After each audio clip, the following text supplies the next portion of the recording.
La Bible est là, le Coran est là. La Bible dit que si tu n'es pas musulman, tu n'entres pas au paradis. La Bible le dit. Le Coran le confirme. Ceux qui sont musulmans, entrez au paradis, vous et vos épouses. Et parmi les non-musulmans, beaucoup ont une image des musulmans comme des antéchrists.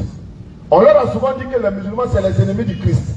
Savez-vous que la maman de Jésus-Christ, maman Marie, elle a un chapitre complet dans le Coran qui lui a été dédié. Le chapitre 19 du Coran est intitulé Myriam, donc Marie.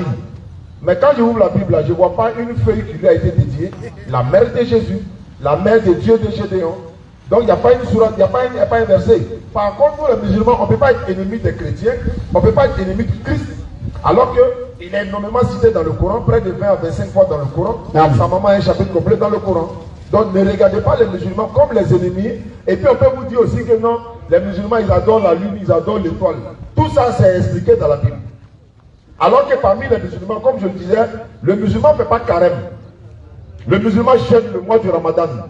Le mois de Ramadan, nous sommes dans le mois de Sha'ban, 8e mois du calendrier musulman, on appelle ça Sha'ban. Le 9e mois, ça s'appelle Ramadan. C'est le nom du mois. Le mois là, on appelle ça Ramadan. Et ce qui se passe dans le mois de Ramadan, c'est le jeûne. On jeûne durant 29 ou 30 jours. Voilà, dans les enseignements même, on a compris que... Bon, attends, on va faire un exercice pour moi. On est majorité musulmans ici. Combien de jours le musulman jeûne pendant le mois de Ramadan? Combien de jours? On va faire un exercice, on va essayer de voir. C'est combien de jours on jeûne pendant le mois de Ramadan? Combien de jours? Micro Dioma. Voilà.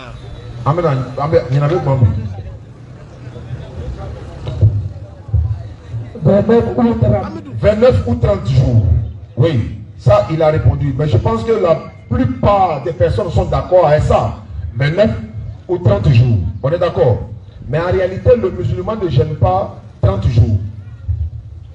Ou 29 jours. Écoutez l'enseignement. Nous jeûnons une période de 29 ou 30 jours. Parce qu'un jour fait quoi? 24 heures. 24 heures multiplié par 30, ça fait combien? Est-ce que c'est tous les 24 heures on jeûne? Non. On jeûne une période de... Il s'agit d'une période dans les 24 heures. C'est-à-dire de 6 heures, de 5 heures ou 4 heures du matin jusqu'à 18h30. C'est pas ça? Non. Mais c'est pas ça, c'est pas 24 heures. Donc quand tu prends de 5 heures ou de 4h30 jusqu'à 18h30, multiplié par 30, ça fait 30 périodes ou 29 périodes dans 30 jours. On ne jeûne pas 30 jours, on jeûne une période de 29 ou 30 jours. Une période. Non. On est d'accord? Quand on donne la bonne compréhension. Amen. Voilà, on ne finit jamais d'apprendre. Moi aussi, j'ai appris ça quelque part. Merci là. Alhamdulillah. D'accord, donne-le le micro, Inch'Allah. Voilà. Bonsoir frère, bonne arrivée. Ah, merci. Ça va bien, comment tu t'appelles? Bon, il m'appelle Herman. Herman. On m'a dit que tu veux te convertir à l'islam. On ne t'a pas obligé, hein? Non, non. C'est pas à cause d'une fille musulmane, hein? Bah, vous là, quand c'est... Voilà, donc non, il n'y a pas de problème, c'est juste pour te taquiner. Alhamdulillah Rabbil Alamin. Merci également, parce que devenir musulman, c'est obtenir le salut, l'obtention du paradis. Tu deviens musulman, tu n'aurais pas besoin de croire à la mort de quelqu'un pour te sauver. C'est ça aussi la particularité de l'islam. Tu te répands sincèrement à Allah, tu obéis à la volonté d'Allah. On peut faire des erreurs, tous les musulmans font des erreurs, mais le problème n'est pas faire des erreurs. Le problème c'est de faire, quand tu fais des erreurs, tu te répands automatiquement à Allah et tu donnes une seconde chance. Seulement, Allah dans le Coran, Surat 4-18, l'absolution n'est pas destinée à ceux qui commettent des mauvaises actions. Jusqu'au moment où la mort se présente à eux, c'est en ce moment il va dire je me répands, non plus pour ceux qui sont déjà morts mécréants, mais c'est pour eux que nous avons préparé un châtiment douloureux. Pour devenir musulman, tu attrapes le micro avec la main gauche, et puis tu lèves l'index droit qui signifie l'unicité de l'Éternel. Tu répètes la précision de fois après moi, en arabe, la langue prophétique, et dans la langue qu'on va prier, et également la traduction en français. Faisal Bismillah. Ashhadu an la ilaha illa Allah wa ashhadu anna Muhammadan Rasulu Allah. J'atteste J'atteste qu'il n'y a pas de divinité qu'il n'y a pas de divinité digne d'être adorée digne d'être adorée sauf Allah. sauf Allah. Je reconnais Je reconnais que Jésus-Christ que Jésus-Christ est le messager d'Allah est le messager d'Allah et que Muhammad et que Muhammad est aussi le messager d'Allah messager d'Allah et le dernier des prophètes. et le dernier des prophètes. Bienvenue à l'islam. Merci. Nous allons lire un verset pour te montrer la beauté de l'islam, Inch'Allah. Takbir. Allah Souma Akbar. takbir. Allah Merci beaucoup. Voilà, on a envoyé des kits convertis. Je ne sais pas s'il y a dans la voiture ou pas. Les kits convertis, tapis de prière, Coran en français, un document comment faire la prière, et puis aussi d'autres documents encore. On va te remettre ça cadeau. Tu vas prendre et puis tu commences à prier, Inch'Allah.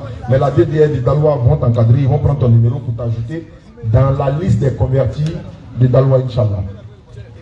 Surat 8, verset 38. Dis à ceux qui ne croient pas que s'ils cessent, on leur pardonnera ce qu'il s'est passé. Oui, frère, j'aimerais que tu écoutes un peu le verset, d'accord? Ok, bismillah, reprends. Dis à ceux qui ne croient pas Allah dit de dire à ceux qui ne croient pas que oui, s'ils cessent, s'ils cessent, on leur pardonnera ce qui s'est passé. c'est-à-dire si vous vous convertissez à l'islam, Allah vous dit, vous promet, il va vous pardonner tout ce qui s'est passé. Vos péchés passés, Allah vous pardonne. Les grands péchés, les petits péchés, ceux que vous avez fait sciemment, ceux que vous avez fait inconsciemment, ceux que vous avez fait volontairement, involontairement, depuis votre naissance jusqu'à l'instant là, Allah dit qu'il va vous pardonner tous vos péchés parce que vous vous êtes convertis. Alors, et ça va encore plus loin, dans la sourate 25, verset 70, Allah dit, sauf ceux qui se répandent, croient et accomplissent une bonne œuvre, ceux-là, Allah changera leurs mauvaises actions en bonnes actions. Donc ce qui veut dire, si tu avais 1000 péchés depuis qu'Allah t'a créé jusqu'à l'instant, comme tu viens de te convertir, les 1000 péchés deviennent 1000 bonnes actions et tu es un élu du paradis. Takbir. Allah Akbar. Alhamdulillah, merci beaucoup. Tu remets le micro au modérateur. S'il y a des personnes dans la foule ici qui veulent se convertir à l'islam, c'est maintenant ou jamais. Le salut, le personnel, n'ayez pas honte, parce que quand tu vas mourir, tu seras seul dans ta tombe, tu vas prendre les responsabilités de ça. Beaucoup sont là, ils sont convaincus que ce qu'on dit est vrai, mais ils ne peuvent pas aussi venir prouver que ce qu'on dit est faux. Dans ce cas-là, s'il y a quelqu'un qui est là, qui veut se convertir à l'islam, et qui veut comprendre des choses, il n'y a pas de problème, tu es là, tu es le bienvenu.